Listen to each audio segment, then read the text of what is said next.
अस्सलाम वालेकुम। प्रोग्राम में आपको खुशामदीद। हर रोज़ पाकिस्तान में एक नया इशू होता है और उस नए इशू पर सियासी पॉइंट स्कोरिंग होती है। हमेशा से हमारे इस प्रोग्राम में हमारा ये मौक़िफ़ रहा है कि जो मुबैना ऑडियो वीडियो लीक्स होती हैं हम उस पर बहुत डिटेल में बात यूँ नहीं करते क्योंकि उनकी अथेंटिसिटी के इशूज़ होते हैं और जब तक वो किसी फोरम से बाकायदा कोई अथेंटिक चीज़ ना हो तो उस पर बहुत बात नहीं की जा सकती। लेकिन ये हालिया जो ऑडियो लीक्स का मामला है इस पर क्योंकि हुकूमत की तरफ से भी डिनाइल भी नहीं है और ये कहा जा रहा है कि जो उसमें गुफ्तगू हुई है उसे डिसोन करने की भी कोई ज़रूरत महसूस नहीं की गई है। तो ये चीज़ें आई हैं सामने जिससे एक सवाल ही ज़रूर जहन में आता है कि वज़ीर आज़म हाउस और इतनी अहम जगहों की जो सिक्योरिटी है उस पर कई सवालिया निशान हैं। अगर ये मुल्क के अंदर हो रहा है तो वहाँ पर होने वाली गुफ्तगू न जाने कहाँ कहाँ सुनी जा सकती हो। क्या इस पर हमारे सिक्योरिटी इदारों को, ख़ुद वज़ीर आज़म को, हमारी सियासी लीडरशिप को कुछ सोचना चाहिए और कोई यानी ये किस तरह से होता है कि हर कुछ अरसे के बाद कभी वो इमरान खान वज़ीर आज़म हों या वो नवाज़ शरीफ वज़ीर आज़म हों या वो शहबाज शरीफ वज़ीर आज़म हों या वो पीपल्स पार्टी की गवर्नमेंट हो, इस तरह की लीक्स सामने आ जाती हैं। तो ये एक इम्पॉर्टेंट इशू है। मैं इस पर ज़्यादा बात नहीं करता, लेकिन इमरान खान साहब जिनसे मुझे तवक्को तो ये थी कि अब उनकी जो तहरीक है, एहतजाजी तहरीक, वो किसी नुक्ता इख्तिताम की तरफ बढ़ रही होगी क्योंकि हफ्ते को जो कल गुजरा है उन्होंने कहा था कि वो फाइनल ऐलान करेंगे। कल कोई उन्होंने ऐलान नहीं किया, आज करक में जलसा किया, आज कोई ऐलान नहीं किया और आज उन्होंने ये कहा कि अब मैं फ़ाइनल कॉल उस वक्त दूंगा जब मेरे मुखालफिन ये समझेंगे कि मैं पीछे हट गया हूँ। यानी आप एक के बाद एक जलसा भी कर रहे हैं और अपने लोगों को कहने तैयार भी रहें और ये भी कह रहे हैं कि अगलों को ये तासुर मिले कि मैं पीछे हट गया हूँ, कि वो अपने हथियार रख दें, वो खामोश होकर बैठ जाएँ तो मैं एकदम से उन पर चढ़ाई कर दूँ और फिर उसके बाद जो है वो इनका धड़म तख्ता कर दूँ। तो ये अजीब सी सूरत हाल है। बहरहाल इमरान खान साहब ने आज जो गुफ्तगू की जलसे में, ज़रा वो सुन लीजिए आप। अमरीकनों के गुलामों की गुलामी करने से बेहतर है कि इंसान जिंदा ही ना रहे। जो भी समझता है कि ये चोरों की हम गुलामी कबूल कर लेंगे, जो मर्जी बैरूनी ताकत या अंदरूनी जो भी लोग समझते हैं, किसी गलत फहमी में ना रहो। मेरी कौम तैयार है निकलने के लिए। सारी कौम को बताया कि मेरी कॉल की इंतजार करो। वो जो मुजरिम कातिल राना सनाउल्लाह, उसका भी प्लान है और शहबाज शरीफ का भी और मेरा भी प्लान है। हमारी वारदात होगी इस्लामाबाद पे, ये आखिरी होगी और फैसला कुन होगी। हम सारे मिलकर इस मुल्क में इलेक्शन की तरफ जाएंगे।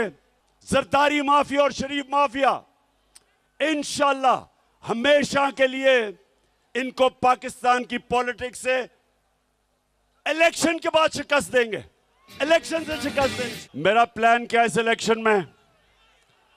मुझे 3 विकेट नजर आ रही हैं। एक है बड़ी मुल्क की बीमारी जरदारी, एक है चेरी ब्लॉसम शहबाज शरीफ, वो जब बूट देखता है वो पॉलिश करना शुरू कर देता है और जितना बड़ा बूट उतनी अच्छी पॉलिश करता है वो। तीसरी विकेट, बड़ी देर से मैं देख रहा हूं इस तीसरी विकेट की तरफ भी, और ये बीच वाली विकेट है और इंशाल्लाह इसके लिए वो जो मैंने इन स्विंगिंग यॉर्कर तैयार किया हुआ है, देर करके स्विंग करेगा लेकिन बीच वाली विकेट इंशाल्लाह लेके जाएगा। अब फजल रहमान ने किया क्या है? आते साथ ही अपने बेटे को उस मिनिस्ट्री पे बिठाया है NHA पे जिधर सबसे ज्यादा पैसा बन। तसव्वुर करें एक लफ्ज़ नहीं है सैलाब ज़दगान की क्या सूरत हाल है। इस वक्त मुल्क में महंगाई से एक आम आदमी का जो हाल है, इस वक्त सियासी अदम इस्तेहकाम की वजह से मईशत जो दिगरगूं है, एक आम आदमी, हम जैसे वर्किंग क्लास लोग क्या सोचते हैं कि अपने घरों को कैसे चलाना है, अपने बच्चों के मुस्तकबिल के बारे में हम करोड़ों लोग क्या सोचते हैं, एक लफ्ज़ नहीं है। इमरान खान साहब का भी प्लान है, नवाज़ शरीफ साहब का भी प्लान है, शहबाज शरीफ साहब का भी प्लान है, राना सनाउल्लाह का भी प्लान है, मौलाना फजल रहमान का भी प्लान है, आसिफ अली जरदारी का भी प्लान है। आवाम का प्लान कहाँ है? कुछ नज़र नहीं आ रहा। अब सोने पे सुहागा ये है कि जनाब इसहाक डार साहब तशरीफ़ लाएंगे और मुल्क की डूबती मईशत को वो मंझधार से निकालेंगे। क्या उनके पास नुस्खा कीमिया है जिसकी बदौलत वो आते ही डॉलर को भी स्टेबल कर देंगे, वो आकर मुल्क की मईशत को पटरी पर भी चढ़ा देंगे? क्योंकि अब वो हालात तो है नहीं जब वो वज़ीर ख़जाना थे, उस वक्त वाले हालात तो है नहीं, ना तो बाहर से पैसा आ रहा है, ना मुल्क में कोई इस वक्त हमारी ग्रोथ जो है वो ऊपर की तरफ जा रही है, डिक्लाइन है हमारी ग्रोथ, मुल्क में एनर्जी क्राइसिस है, मुल्क में सैलाब की सूरत हाल है, दोस्त ममालिक तक पैसे देने को तैयार नहीं है। तो मैंने कल भी कहा था कि एडम स्मिथ को भी आप ला के बिठा दी ना, जिसे बाबा मईशत कहते हैं, तो वो भी इन हालात में मुल्क की मईशत को ठीक नहीं कर सकता। लेकिन इसाक डार साहब अब तशरीफ़ लाएंगे, एक वज़ीर आज़म के जहाज़ पर वो गए थे, दूसरे वज़ीर आज़म के जहाज़ पर वो वापस आएंगे, आते ही वो अदालत जाएंगे और अदालत से आने के बाद वो फ़ौरन अपना हलफ उठाएंगे और हलफ उठाने के बाद वो पाकिस्तान की वज़ारत ख़जाना का कलमदान संभाल लेंगे। ये तमाम सूरत हाल एक आम आदमी को बहुत परेशान करती हैं, मगर प्लान जो हैं उन प्लान पर तफसील से बात करते हैं। बैरिस्टर दानियाल चौधरी साहब मेरे साथ मौजूद हैं, रहनुमा मुस्लिम लीग नून। सदाकत अली अब्बासी साहब मेरे साथ मौजूद हैं, रहनुमा पाकिस्तान तहरीक इंसाफ के। अज़हर जावेद साहब हमें ज्वाइन करेंगे लंदन से कि वहाँ पर क्या कुछ फैसले हुए हैं और अब फाइनल प्लान है क्या। सदाकत अली अब्बासी साहब, मुझे आप पहले बताएं कि ये जो हिजान खेजी है, ये जो एक मुसलसल ये कशमकश की सूरत हाल है, इमरान खान साहब इस कशमकश की सूरत हाल से कौम को कब निकालेंगे, कब वो अपनी फाइनल कॉल देंगे? हर आए दिन रोज़ाना उनका मौक़िफ़ तब्दील होता हमें नज़र आ रहा है, कहीं डर गए हैं, सहम गए हैं, आगे बढ़ नहीं पा रहे, कोई रेड लाइन है जिसने आपको रोक रखा है। अब मसला क्या है? इतने सारे जलसे तो आप कर चुके हैं। जी बहुत शुक्रिया मसूद साहब। सबसे पहले जो पाकिस्तान का इस वक्त हाल है मेरे मुल्क का, आपने कहा 3 करोड़ लोग सैलाब में डूबे हुए हैं, कुदरती आफत है और एक इंसानी आफत, ये करप्ट लोगों का टोला जो इस मुल्क पे मुसल्लत है, जिसने बाकी 19 करोड़ की ज़िंदगी अजाब की हुई है। उस सिलसिले में आप भी परेशान हैं और हम भी परेशान हैं, ज़ाहिर है इमरान खान साहब भी परेशान हैं। और ये जो करप्ट टोला, इसका घंटा घंटा मिनट मिनट इस मुल्क पे भारी है।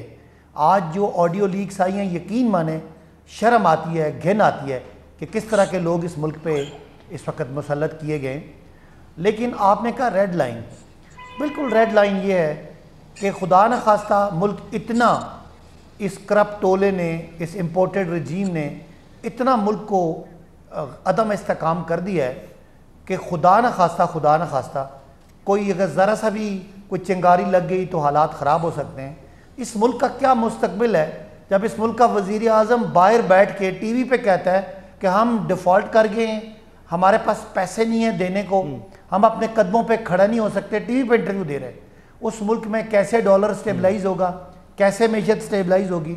इमरान खान साहब भी पूरी कोशिश कर रहे हैं कि हमें वो जो आखिरी स्टेप है वो लिए बगैर ही अगर काम हो जाए, वरना खुदा ने खासा लोगों को निकाला। सर बता देना, तो मुझ जैसे इस मुल्क के करोड़ों आवाम को बता दीजिए कि हमें मजीद इस तमाम सूरत हाल से और कितना गुजरना है। हम 2014 से तो इस हाल से बदतरीन तरीके से गुजर रहे हैं, मजीद और कितना गुजरना है? और आए दिन हमें पता ही नहीं है कि हमारा बजट कैसे बनना है, हमारी आमदनी मजीद कितनी कम होनी है, हमारा मुस्तकबिल क्या है, कुछ बता दें हमें, चाहते क्या हैं? मसूद, आप 2014 से ठीक कह रहे हैं कि हालात मुश्किल हैं, लेकिन आप क्या ये समझते हैं कि जो कुछ आखिरी 5 महीनों में ऐसे कभी ज़िंदगी में हुआ है?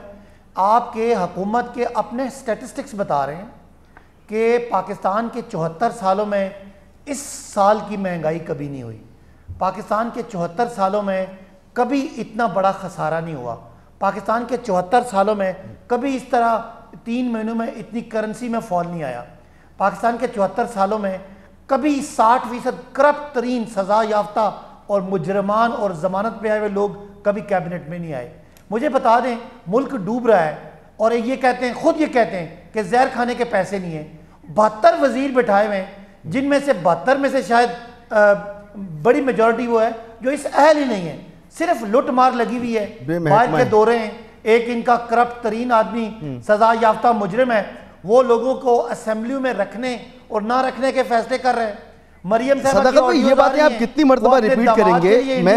मैं अर्ज ये करना चाह रहा हूं कि भाई मुल्क में अगर मुझे बताएं, ये बात सुने आप, तो ना आपने सुनाई है ये बात? ना मईशत बेहतर होगी। जी आपने ये बात सुनाई है कि मरियम आज अपने दामाद के लिए इंडिया से प्लांट मंगवाने की बात कर रही है? वो उनको एक वो क्या होता है जो इसका प्लांट होता है, इसका अपना बिजली का, वो भाई सदाकत भाई यार देखें, ये बात आप जलसों में कर लीजिए, जलसों में कर लीजिए, आप ट्विटर स्पेसिस पे कर लीजिए, आप सोशल मीडिया पे कर लीजिए, मगर ये मेन स्ट्रीम मीडिया में ना हमारे सामने प्लीज ना कीजिए। ये भारत से प्लांट मंगाने का जो मामला था, ये फैसला आपके दौरे हुकूमत में हुआ था, तो ये तो आपने और आज उससे बात आगे नहीं बढ़ी है। जो आगे बात बढ़नी थी उसके लिए उन्होंने नहीं, मुझे ये बताएं, मामला ऑडियो लीक में ये वाज़ेह हो रहा है कि शहबाज शरीफ साहब और कानूनी अपने प्रिंसिपल सेक्रेटरी को कह रहे हैं कि जी आधा प्लांट आ गया, आधा मंगवा नहीं सकते क्योंकि बदनामी होगी। सर वो आधा प्लांट आपके दौर में आया, आपके मुल्क का वजीर आज़म के मुशीर जनाब रज़ाक दाऊद साहब की कंपनी ने उसको मंगवाया और बिल्कुल लीगल तरीके से हुआ। तो प्लीज क्या सबूत है इसका आपके पास? सोशल मीडिया पे वो कह रहे हैं कि सिर्फ बदनामी होगी, अगर हम लेके आएंगे तो बदनामी होगी, हम लेके आएंगे तो हमारे लिए ऑप्टिक्स ठीक नहीं होंगे। सर जी आप इशू बना रहे हैं ना इस मामले को, हालांकि आप जलसों में इसको उठा रहे हैं, हालांकि ये फैसला आपने किया है, ये आपकी इमरान खान साहब की आज वजीर आज़म हाउस की वो वीडियो ऑडियो लीक है, तो ये बात करने वाली नहीं है। मैं एक्सचेकर का एक एमएनए हूं, एक्सचेकर का दफा करना है। मेरे पैसों से मरियम के दामाद के अगर हाउसिंग सोसाइटी में एक बिजली का वो क्या होता है जो भी सदाकत है, मुझे आगे बढ़ना है। मैं सिर्फ आपको ये अर्ज करता चलूं, आपकी खिदमत में अर्ज करता चलूं, ये मसला कैसे इस मामले को मैं आपके लिए मसला नहीं है मसूद, मुझे तो ये बात है सोशल मीडिया पे कर लीजिए, तो क्या बात करें ना सर, मेरे लिए क्यों मसला नहीं है? मेरे लिए क्यों मसला होगा जब आपकी हुकूमत फैसला कर रही है, रज़ाक दाऊद साहब की कंपनी मंगा रही है, ये हुकूमत को इंडिया बिजली का प्लांट आना है, बाकी प्लांट चाइना से मंगा रही है। आपकी हुकूमत ने फैसला किया था सर, प्लीज ना आप देखिए ये इश्यूज मैं आपसे अर्ज कर रहा हूं, आप वहां कर लीजिए, मेन स्ट्रीम मीडिया पे ना कीजिए, ये आपके गले पड़ेगा। ग्रिड स्टेशन एक प्राइवेट हाउसिंग अथॉरिटी के एक प्राइवेट हाउसिंग एसोसिएशन की तरफ की लग रहा है, जो वजीर आजम की एक सजा याफ्ता भतीजी का बेटा है या दामाद है, तो ये इशू नहीं है कौम का। सर जी ये आपने फैसला किया था और मुल्क का कानून यही है, कोई हाउसिंग सोसाइटी होगी उसमें ग्रिड स्टेशन लगाना पड़ेगा और वो बाहर से इंपोर्ट होगा, वो पाकिस्तान से नहीं होगा, ये इंडिया से आ रहा था, आपने किया था। बहरहाल मैं आगे बढ़ता हूं, मैं वापस आता हूं।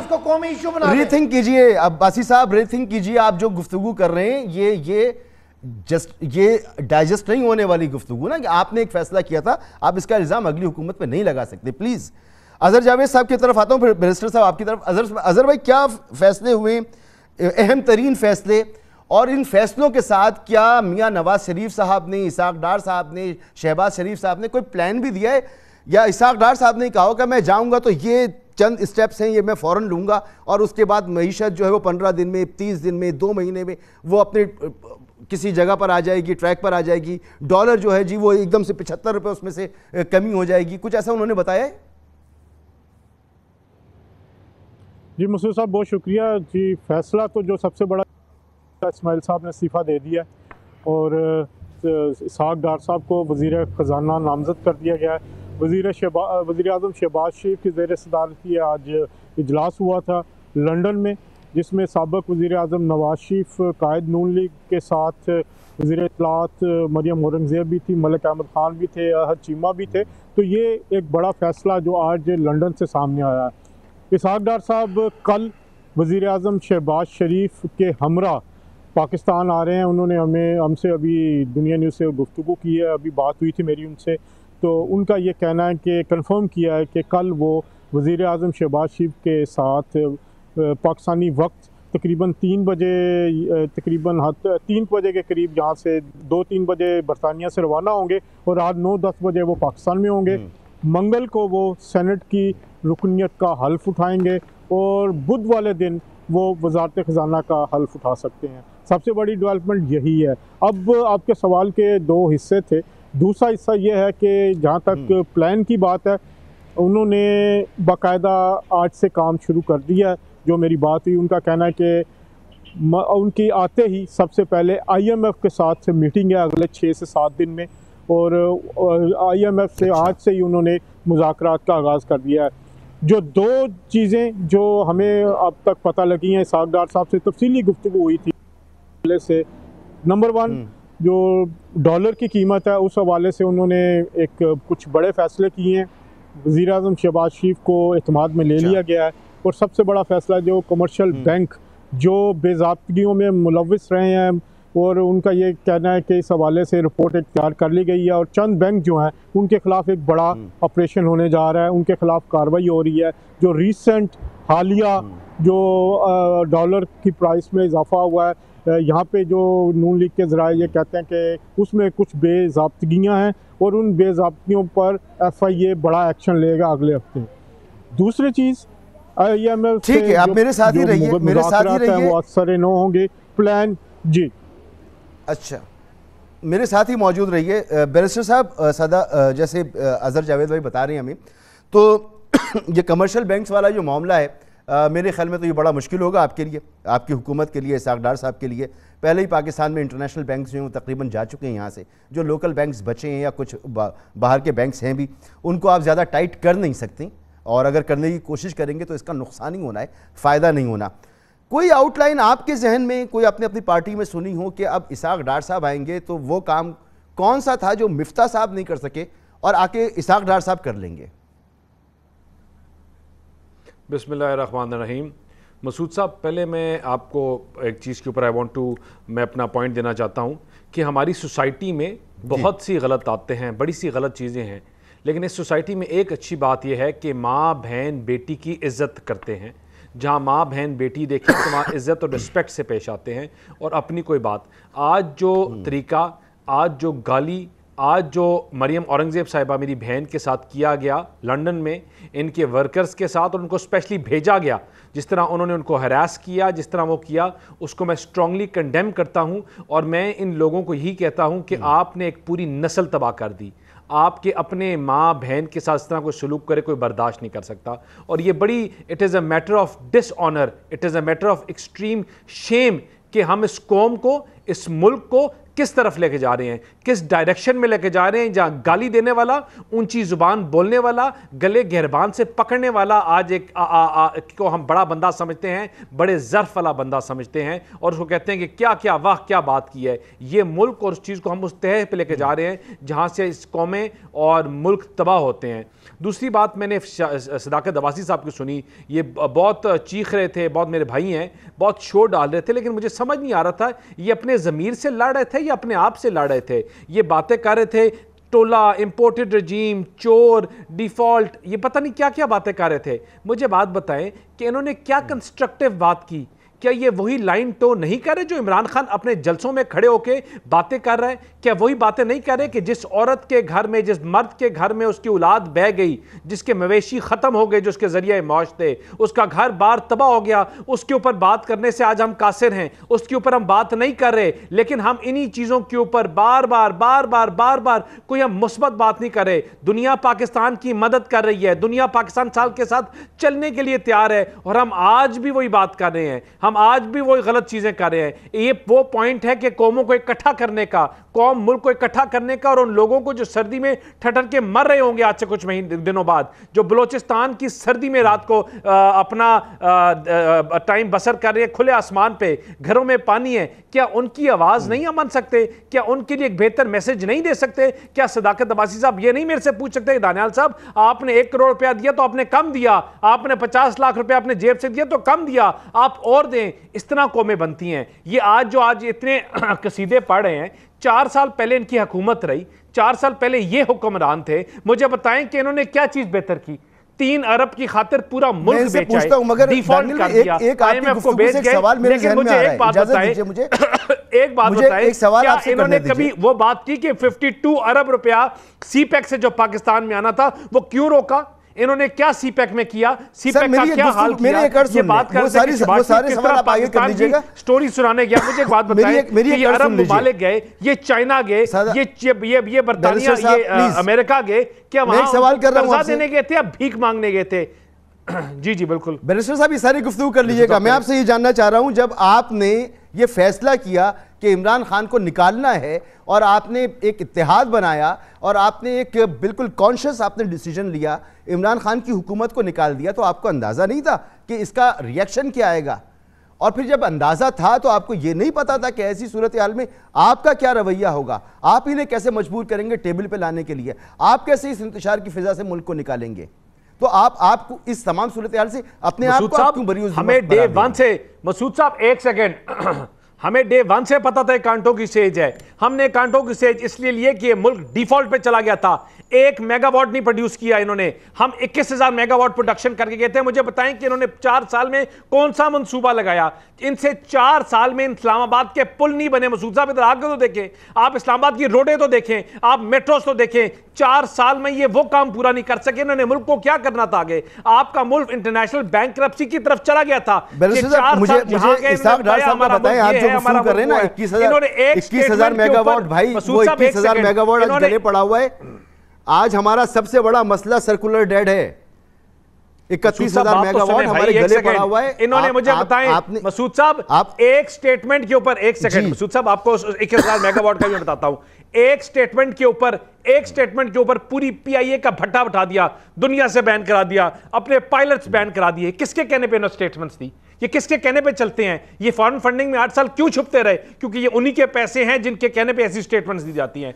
और आप मुझे बताएं, हम पाकिस्तान को इकोनॉमिक टाइगर बनाने लगे जवाब दे दीजिए। फास्टेस्ट ग्रोइंग इकोनॉमी था। एक सेकंड मसूद साहब, नहीं, आपने बात की 21,000 मेगावाट की। हम इकोनॉमिक टाइगर बना रहे थे, इस रीजन की फास्टेस्ट इकोनॉमी बना रहे थे। हम पाकिस्तान को ग्रोइंग इकोनॉमी बना रहे थे, लार्ज स्केल मैन्युफैक्चरिंग में ग्रोथ लेके आ रहे थे। आपकी मैशत 6 क्रॉस कर गई थी। जब आपका मुल्क सेल्फ सफिशिएंट होता तो आपकी सस्ती बिजली घर भी लगते और चीजें भी बेहतर होती और सरप्लस बिजली आती। यहां बिजली के नर खुद सस्ते होते यहां। लेकिन इन्होंने पाकिस्तान का साथ जो 4 साल में हाल किया, आपकी इंडस्ट्री को तबाह कर दिया, आपकी लार्ज स्केल मैन्युफैक्चरिंग तबाह कर दी, आपने एग्रीकल्चर तबाह कर दी। 4 साल में आप पाकिस्तान को वहां ले गए। मसूद साहब एक सेकंड, बैरिस्टर साहब, ऐसा नहीं है। अभी जो आखिरी आपके दौर में जो इकोनॉमिक सर्वे रिपोर्ट आई है वो वही नंबर्स बता रही है जिसका क्रेडिट आप ले रहे हैं। इमरान खान के दौर में भी वही नंबर्स आ गए थे। मगर ये जो 31,000 मेगावाट आपने लगाए थे या टोटल थर्मल पावर स्टेशंस थे, कोई एनर्जी मिक्स नहीं था, नीचे ट्रांसमिशन लाइन्स नहीं थी, डिस्कोस हमारी जो है वो तबाह बर्बाद हो गई हैं, हम उन्हें प्राइवेटाइज नहीं कर पा रहे हैं, बहुत बुरा हाल है। उस पर आपने तवज्जो नहीं दी। आपका एक सियासी फैसला था, उसकी कीमत हम भुगत रहे हैं। तो वो उसमें बड़ी सारी चीज़ें, बहरहाल आपने इसाक डार साहब का जवाब नहीं दिया। माफ़ कीजिएगा। अजहर जावेद साहब, मुझे ज़रा प्लीज़ ये बताइए कि फाइनल प्लान जो है अपना इसाक डार साहब का, वो आते ही सबसे पहले अदालत जा रहे हैं, अदालत जाने के बाद जनाब वो जाएंगे, अपना हलफ उठाएंगे और वजारत दाखिला, वजारत ख़जाने का कलमदान संभालेंगे। इसमें मिफ्ता इस्माइल साहब का क्या किरदार होगा? वो होंगे या फारिग हो गए वो? मसूद साहब एक सेकंड, अब आपकी बातों का मैं एक मिनट जवाब दूं।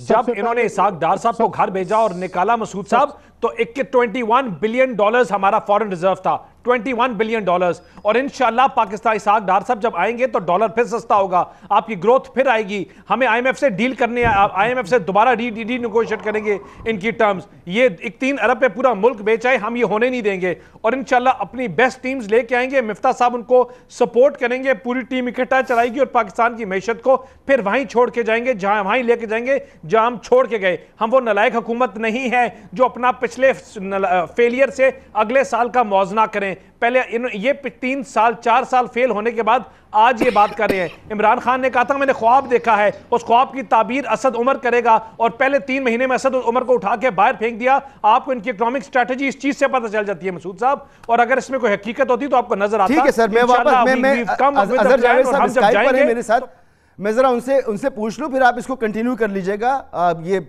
और बहरहाल जो आप असद उमर साहब का कर रहे हैं वही हाल आपने मिफ्ता इस्माइल साहब का भी किया है, इसमें कोई ज़्यादा फ़र्क नहीं है। मिफ्ता इस्माइल साहब नाकाम हुए तो आप उनको निकाल रहे हैं ना, वो आप इसाक डार साहब को लेकर आ रहे हैं। जी अजहर जावेद साहब, यही प्लान है, और ज़रा बता दीजिए कि मिफ्ता इस्माइल साहब का क्या किरदार होगा, वो रहेंगे? मिफ्ता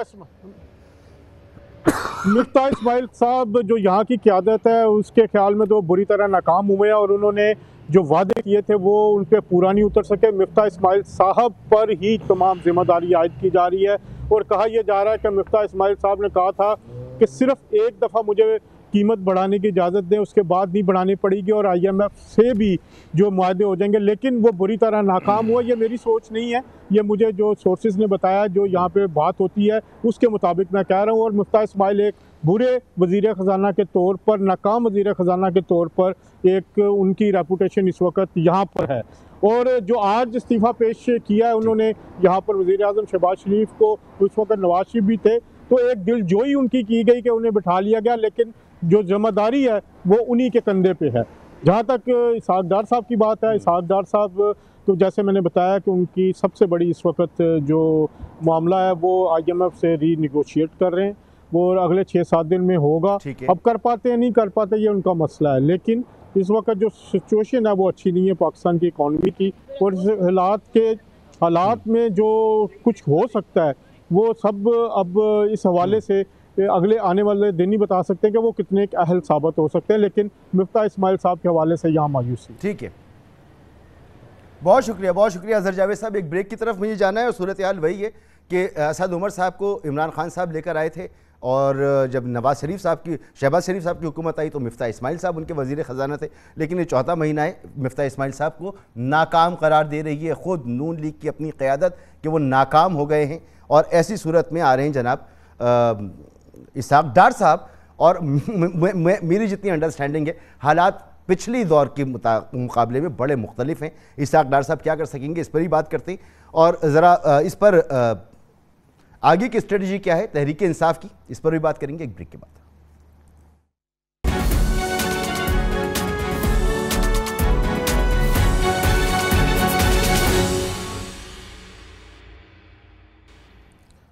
प्रोग्राम में आपको एक बार फिर खुशामदीद। सदाकत अली अब्बासी साहब और बैरिस्टर दानियाल साहब, मैं ज़रा खुल के आप लोगों से गुफ्तगू कर लेता हूँ, कुछ तुंदो तेज़ बातें भी हो जाती हैं, ये समझते हुए कि आप बड़े हैं, और ज़रा थोड़ा सा लिवरेज ले लेता हूँ कि हमारी मुसलसल गुफ्तगू होती रहती है, तो उम्मीद है आप महसूस नहीं करते होंगे। सदाकत भाई, ये जो आपकी इमरान खान साहब की अब तक की सियासत है, इसमें अगर आप देखें तो आप हुकूमत में ज़रूर आ गए लेकिन अपनी हुकूमत नहीं बचा सके। फिर उसके बाद जो साइफ़र वाला आपने इशू उठाया उसमें आपको नाकामी का सामना करना पड़ा, वो आप रियासत को और ये इस्टेब्लिश नहीं कर पाए कि वाकई वो कोई साजिश थी, और जो ऑफिशियल मौक़िफ़ है रियासत पाकिस्तान का वो तो यही है कि कोई इसमें साजिश वगैरह नहीं थी। फिर जी आपका सबसे बड़ा जो गोल था वो ये कि आप नवंबर की तकर्रूरी जो है उसमें अपना कोई किरदार हासिल कर सकें, उसमें आपको नाकामी हो गई। फिर आपका ये था कि जी इलेक्शन कबल इस वक्त हो जाए, उसके भी कोई आसार मालूम नहीं हो रहे, और अब तो इमरान खान साहब एक मौके पे ये भी कह चुके हैं कि जी अगर पार्लियामेंट में जाएं, अगर साइफ़र की तहकीकात दोबारा कर रहे हैं तो पार्लियामेंट में भी वो चले जाएंगे। तो पे दर पे नाकामियाँ आपके सामने हैं। दूसरी तरफ आप देखें तो पहले शहबाज शरीफ साहब वज़ीर आज़म बन गए, इसहाक डार साहब वापस आ रहे हैं, उसके बाद मरियम साहिबा वापस भी जा रही हैं, और नवाज शरीफ साहब के वापस आने की भी अब उम्मीद है कि वो भी वापस आ जाएंगे। तो मुसलसल फेलियर आपके सामने खड़ा है, फिर आप कहते हैं पब्लिक सपोर्ट आपके साथ है। अच्छा मसूद, जहाँ से आपने बात ख़त्म किया उसके अलावा और आगे भी कामयाबियाँ गिना देते हैं। 1200 अरब रुपए के करप्शन के केसेस थे, 1100 अरब के माफ़ हो गए। नैब का कानून जो था उसको ख़त्म कर दिया गया, और पर्सन स्पेसिफिक और केस स्पेसिफिक उसमें तरामीम की गई, और पाकिस्तान को चलता हुआ हंसता खेलता मुल्क डबो दिया। और वो ये सारी बातें आप सामने, हमारी कामयाबी नाकामी को छोड़ें। सबसे पहली बात जो आपने की दानियाल साहब ने कि सैलाब हुए और सब ने कुछ किया और इमरान खान साहब ने कुछ किया। मुझे बता दें नवाज शरीफ से शहबाज शरीफ साहब ने सैलाब के लिए कितनी डोनेशन इकट्ठी की, और इमरान खान ने बतौर एक इंडिविजुअल 14 अरब रुपए इकट्ठा किया। तो मुझे किसी और लीडरशिप का बता दें कि नवाज शरीफ के पास तो और ना कोई रिस्पेक्ट है ना कोई और बात है, ज़ाहिर वो सज़ा याफ्ता हैं, उनके कोई हक भी नहीं है, उनके बुनियादी हकूक़ भी कोई नहीं है। उन्होंने, उनके पास पैसा ही था, कितना पैसा दिया सैलाब के लिए ये बता दीजिएगा। दूसरी बात, सर वो वज़ीर आज़म पाकिस्तान है, बड़े मुल्क के आइन और कानून के मुताबिक तो एक रिस्पेक्टेबल आदमी है, तो वज़ीर आज़म पाकिस्तान है वो। मैं नवाज शरीफ पे से बात कर रहा था, लेकिन वो भी जितना रिस्पेक्टेबल है उसमें मैं आता हूँ। अच्छा। अब दूसरी बात इन्होंने की जो मैं आपका शुक्रिया अदा करता हूँ कि आपने बड़ी फेयर आपने कमेंट्री की। ये जो बिजली का ये जो रेंटल पावर लगाए और ये जो इन्होंने फर्नेस के मंसूबे लगाए और पाकिस्तान को आज बाल बाल पाकिस्तान का कर्जे में मकरूज किया। आज पाकिस्तान एनर्जी क्राइसिस में है और इतनी बिजली ये फर्नेस ऑयल वाली बना के चले गए कि आज हमारे दौर में जो 16 रुपये यूनिट था आज वो 50 रुपये का यूनिट हो गया, फिर भी बिजली पूरी नहीं आ रही।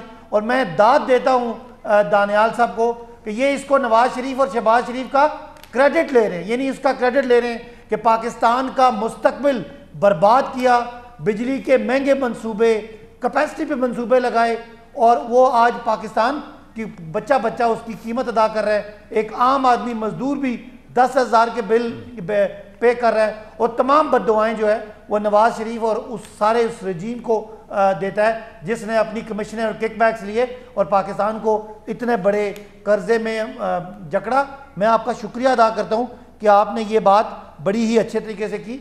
इन्होंने एक और बात की कि शायद मरियम साहब से कोई बदतमीजी हुई है, मैं बिल्कुल अब इसमें मेरी अगली तशवीश भी तो शामिल कर लेना। ये जो आप किकबैक्स की बात करते हैं, करप्शन की बात करते हैं, ये आप अपनी पूरी कुव्वत लगा के भी साबित नहीं कर पाए। आज अपनी पब्लिक सपोर्ट की बात करते हैं, मुझे बताएं, आप इनका कुछ नहीं बिगाड़ सकते।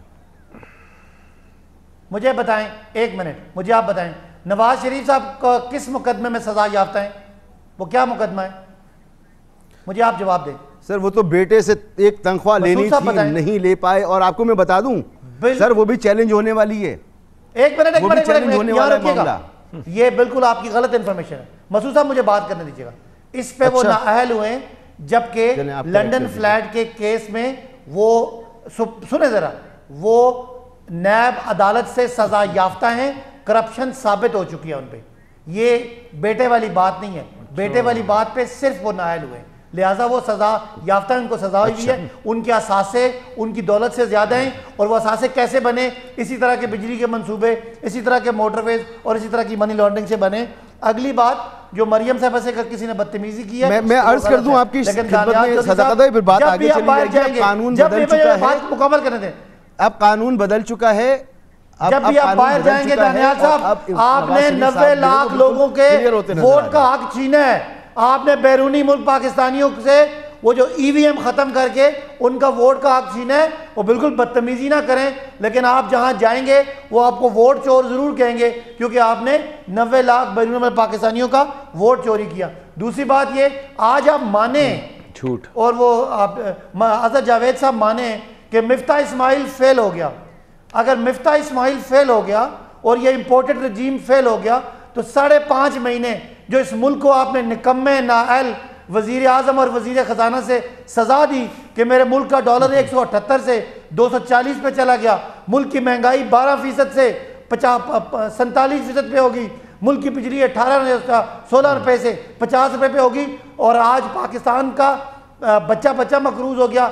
इसकी सजा मैं शहबाज शरीफ साहब पे ढूंढूं, या मैं नवाज शरीफ साहब पे ढूंढूं, या इनको लाने वालों पे ढूंढूं जिन्होंने वो साजिश करके वो इमरान खान साहब पे ढूंढे सर, उन पे इमरान खान साहब पे ढूंढे कि वो अपने इख्तिदार को संभाल भी ना सके, और सवाल का जवाब दावा करने के बाद कुछ कर भी नहीं पा रहे। आप सुने, कर नहीं पा रहे की बात ये जो आपने सवाल किया था कि साइफर खत्म हो गया, बिल्कुल आज भी असेंबली से मैंने भी इस्तीफा दिया, मैं भी उन चंद लोगों में शुमार होता हूँ, खुशकिस्मत लोगों में, जिन्होंने इस इतने बड़े इशू पे अपनी जीती हुई सीट छोड़ी और हम बाहर आ गए, और कोई हमें तनख्वाही नहीं मिल रही, कोई हमें गाड़ियाँ नहीं मिल रही, कोई हमें TADA नहीं मिल रहा, ये गलत खबरें चल रही हैं। हम इस साइफर, इस साजिश, खुददारी और खुद मुख्तारी की जो जो जो वो कुर्बान हुई, उस पर हमने अपने कोई बंदा आपका पार्लियामेंट लॉजिस में नहीं है। बहरहाल बात कहीं से कहीं चली जाएगी सदाकत भाई, पार्लियामेंट लॉजिस में जब पर बड़ी इंसाइट मौजूद है। पार्लियामेंट लॉजिस में कानून ये कहता है अगला MNA आएगा तो हम निकल जाएंगे। अब अगली बात सिर्फ सुन ले कि ना कहना कि कोई तनख्वाह नहीं मिल रही, कोई बारात नहीं मिल रही, कोई कुछ नहीं मिल रहा है, सुने ना फिर ये खबरें आगे चलना है। आज भी अगर साइफर पे कोई जुडिशल कमीशन बने, हम जुडिशल कमीशन कह दे कि ये साइफर झूठा है, शहबाज शरीफ साहब खुद माने कि हमें धमकी दी गई है, वो डोनाल्ड लू आज भी मौजूद है, धमकी भी मौजूद है। तो बहरहाल अगर ये हो, मेरा सवाल जो था वो यही था, हमारा इशू है, आपका मुतालबा है, ना शहबाज शरीफ ये चाहते हैं, ना PDM ये चाहती है, ना रियासत ये चाहती है, ऐसा कुछ नहीं है, और आप नहीं करवा पा रहे। बैरिस्टर साहब एक मेरी और बात है, एक आप नाराज हुए थे, मुझे बता दें आप नाराज क्यों हुए थे? मुझे मसूद साहब आप नाराज क्यों हुए थे मेरी बात से, जब मैंने कहा कि एक ग्रिड स्टेशन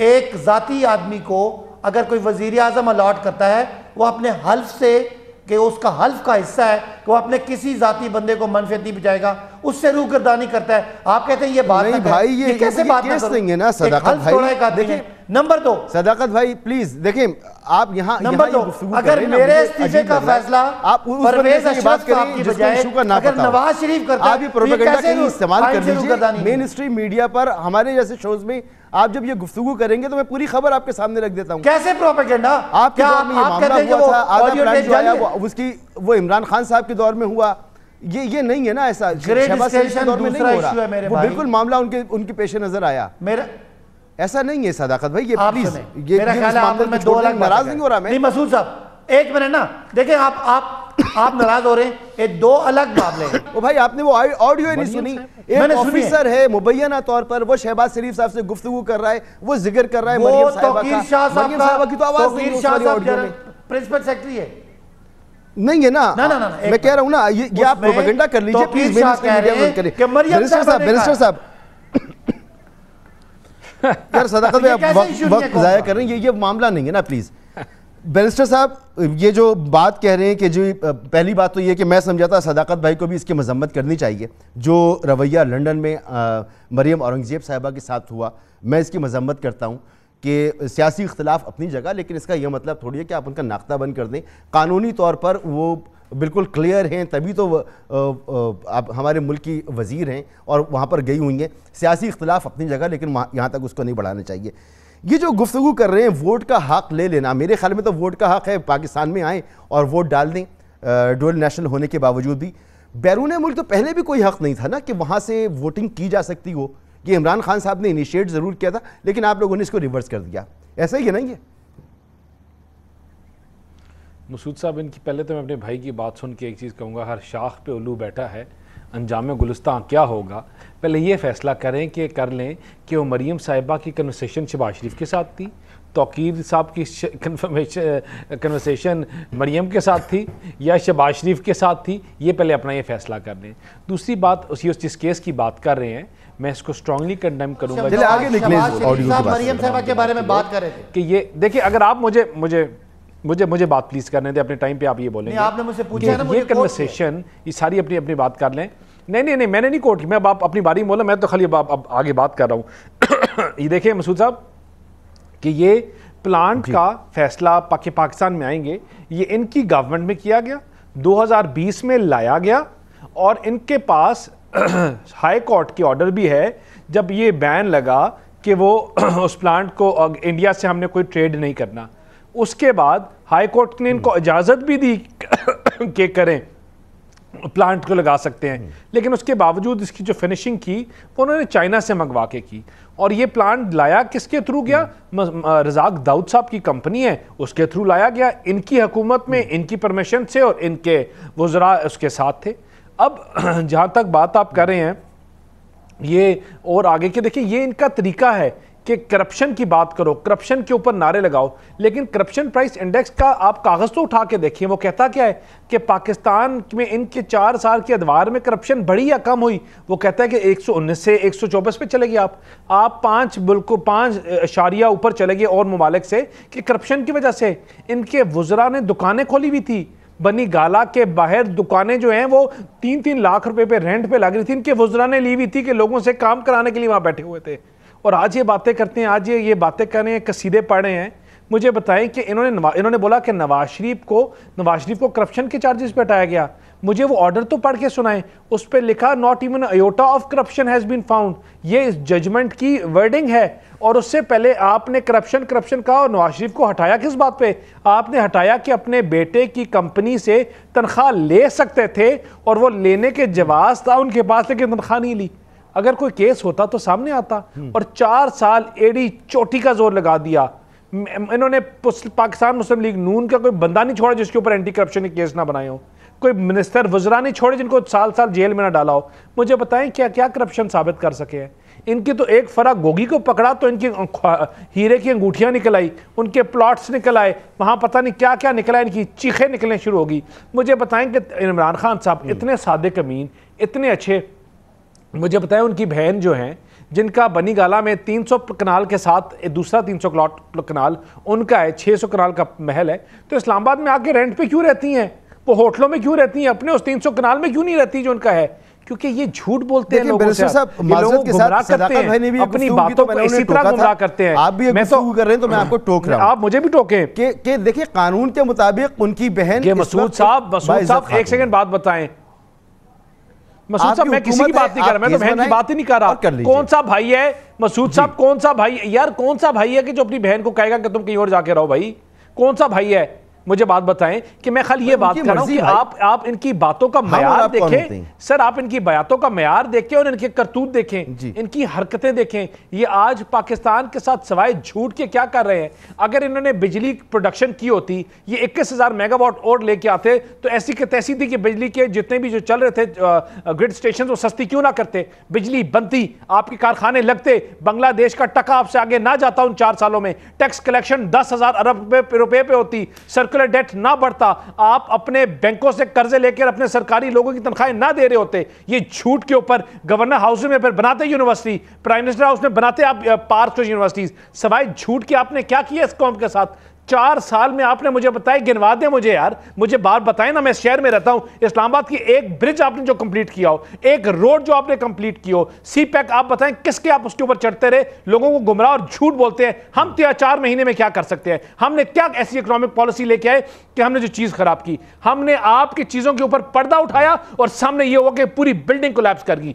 झूठ के ऊपर आपने पूरा एक बिल्डिंग खड़ी की हुई थी और जो ही आंधी आई तो वो सबसे पहले रेत के जितने मकान आपने बनाए हुए थे सबसे पहले वो मलिया मेट हुए, खत्म हुए, सवाए झूठ। मुझे ब्रेक के लिए कहा जा रहा है बैरिस्टर साहब, एक ब्रेक मुझे लेना है। आपने भरपूर तरीके से अपना दिफा किया है, एक मुझे ब्रेक लेने दें, ब्रेक के बाद गुफ्तगू को यहीं से आगे बढ़ाते हैं।